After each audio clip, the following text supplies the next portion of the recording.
Scène de vie habituelle à Rio de Janeiro. Ce matin, ils sont plusieurs milliers, CV à la main, à venir postuler pour un emploi. Il n'y a pas de travail, il n'y a aucune opportunité. Aujourd'hui, le coût de la vie est très élevé.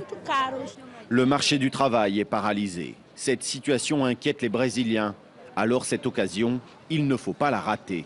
Cette fois, 1600 postes sont à pourvoir pour les Jeux Olympiques.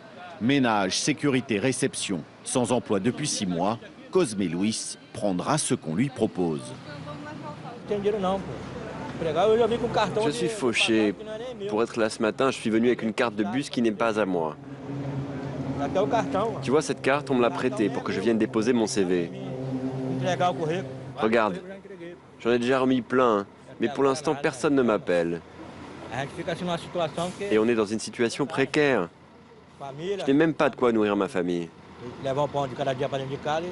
Plus de 11 millions de personnes sans emploi, 12% de chômage. Le Brésil est plongé dans une profonde récession économique et Rio de Janeiro n'y échappe pas. Et pourtant, les Jeux Olympiques créent un besoin inédit sur le marché du travail. 60 000 places temporaires sont à pourvoir. C'est la première fois que ce spécialiste en ressources humaines assiste à un tel scénario. Actuellement, beaucoup de Brésiliens sont désemparés, désespérés. Ils n'arrivent pas à trouver des emplois en contrat fixe. Mais avec ces Jeux Olympiques, du moins ici à Rio de Janeiro, c'est comme si une porte s'était ouverte.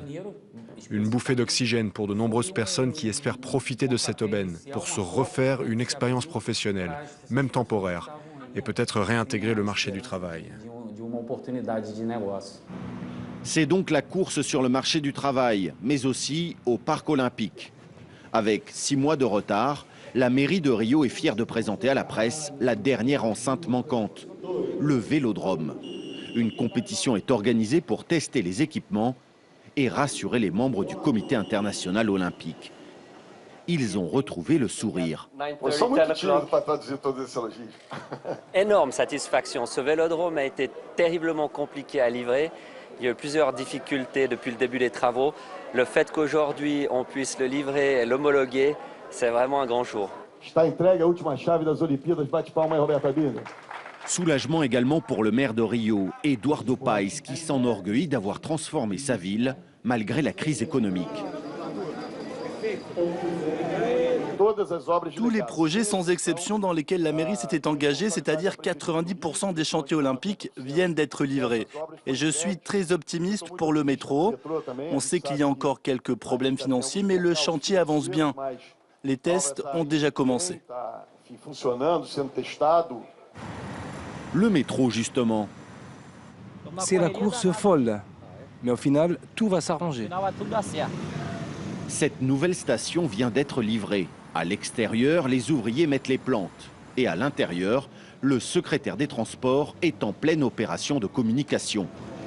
Les caisses de l'État de Rio sont vides, mais les appels au secours ont fonctionné.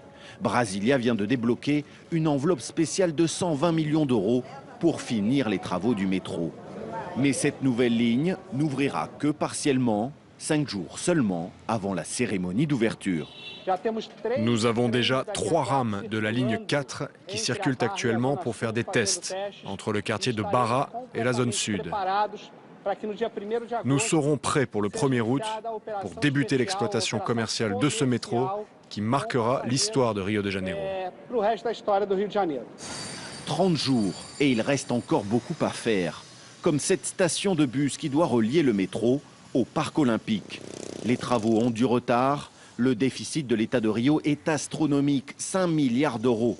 Alors pour garantir le bon fonctionnement de la ville pendant les Jeux olympiques, notamment des transports et de la sécurité, le gouvernement fédéral a mis la main à la poche. Une énième rallonge de 800 millions d'euros. Pour le secrétaire des Finances, le plus grand événement du sport mondial sera préservé. Les budgets destinés aux Jeux Olympiques sont déjà mis de côté. Donc il y a la crise de la ville de Rio et du Brésil tout entier qui, je pense, commence à être résolue avec une solution politique qui se dessine. Et l'autre point, c'est les Jeux Olympiques. Des investissements ont été faits au fil des années et nous sommes sûrs que nous ferons de magnifiques Jeux. Nós não queremos só Olimpíadas, nós queremos educação de qualidade. Voilà plus de 3 mois que Rose et ses collègues enseignants sont en grève. Les fonctionnaires reçoivent leur salaire très en retard. Professeurs, pompiers, policiers, corps médical, retraités, la crise financière de l'État touche tous les secteurs. Les manifestations se multiplient. À Rio de Janeiro, le contexte social est explosif.